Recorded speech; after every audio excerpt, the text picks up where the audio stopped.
Eder. Mech.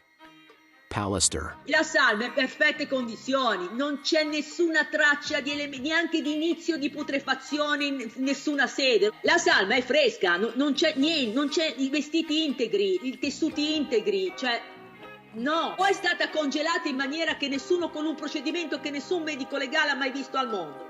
In grado di bloccare il rigor e di farlo poi ripartire al momento del ritrovamento. Se mi dimostrate che esiste un fenomeno del genere, io alzo le mani. Incredibile quanto accaduto in Sicilia. 2 medici hanno certificato il decesso, ma non si sarebbe verificato il rigor mortis, il corpo non si sarebbe irrigidito e la temperatura corporea sarebbe rimasta costante.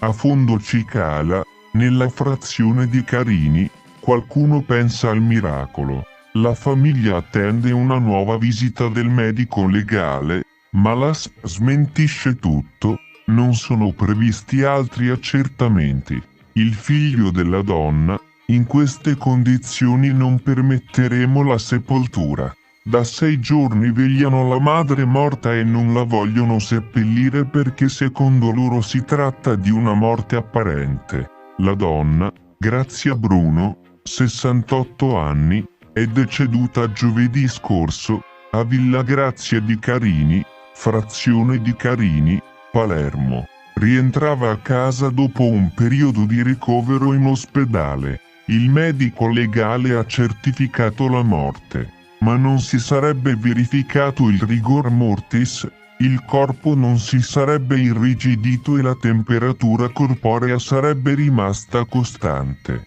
Con il passare dei giorni qualcuno ha gridato al miracolo. Un cardiologo dell'ASP è intervenuto e ha certificato di nuovo la morte. Ancora oggi la salma è tenuta in casa, in via Fondo Cicala a Villa Grazia di Carini, con la bara aperta.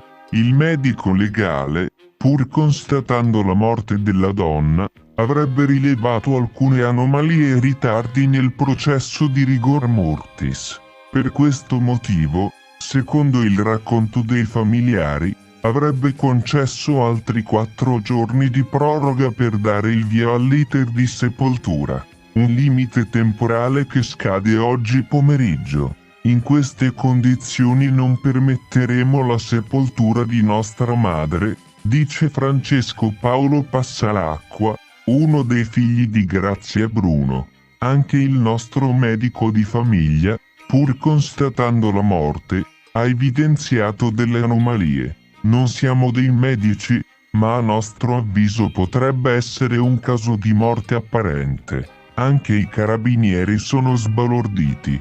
Per quanto ci riguarda, aspettiamo il risveglio. Ci sono casi di persone che si sono risvegliate dopo 12 giorni. Attendiamo di sapere cosa dirà il medico legale. L'azienda sanitaria provinciale di Palermo, però, smentisce la versione dei familiari della donna e fa sapere che non sono previsti altri accertamenti del medico legale. Questi, infatti, lunedì ha constatato il decesso della donna e ne ha richiesto l'immediata tumulazione. L'ASP, inoltre, riferisce di aver inviato a Carini un cardiologo che ha eseguito un elettrocardiogramma, tenuto in striscia continua per 20 minuti, risultato poi totalmente piatto. Da questi accertamenti, spiegano ancora dall'ASP, è stato redatto un verbale in cui è stato specificato a chiare lettere che la salma è pronta per il seppellimento. Di fronte al dolore della famiglia, continuano dall'ASP, tuttavia, è stata concessa una proroga di un solo giorno. La sepoltura, quindi, sarebbe dovuta avvenire entro e non oltre martedì mattina. A questo punto si cercherà di far capire alla famiglia che la salma deve essere tumulata. Se mi dimostrate che esiste un fenomeno del genere, io alzo le mani. Il rigor mortis è il fenomeno biologico che si verifica dopo la morte, durante il quale il corpo diventa rigido a causa della coagulazione delle proteine muscolari. Tuttavia, Diversi fattori possono influenzare il momento in cui il rigor mortis inizia e quanto dura. Il ritardo del rigor mortis può essere influenzato da vari fattori, tra cui la temperatura corporea al momento della morte, l'attività muscolare prima della morte, l'umidità ambientale e il pH tissutale. Ad esempio, se una persona muore con una temperatura corporea molto bassa, come nel caso di un'ipotermia, il processo di rigor mortis potrebbe essere ritardato. Inoltre, se la persona ha subito un'attività muscolare intensa poco prima della morte, potrebbe verificarsi un ritardo nel manifestarsi del rigor mortis. La temperatura ambientale può anche giocare un ruolo significativo. A temperature più basse, il processo di rigor mortis può essere ritardato, mentre a temperature più alte può accelerarsi. L'umidità ambientale può influenzare la rapidità con cui il corpo perde calore, il che a sua volta può influenzare il momento in cui inizia il rigor mortis.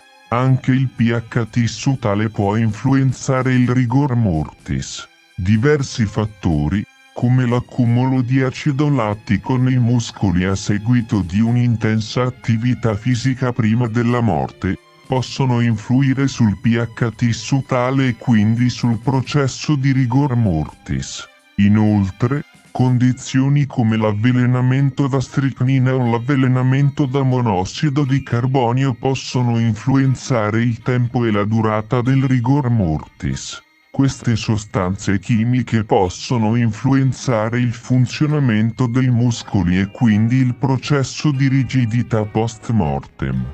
In generale, molti fattori possono influenzare il momento in cui inizia e quanto dura il rigor mortis. La comprensione di questi fattori è importante per i medici legali e gli investigatori forensi al fine di determinare con precisione il momento della morte e ricostruire gli eventi che hanno portato al decesso. È stato ucciso diverse ore prima che tu lo trovassi e l'assassino ha alzato il termostato dell'aria condizionata perché si creasse una temperatura che ritardasse il rigor mortis. Ehi, non dimenticare di iscriverti a questo canale.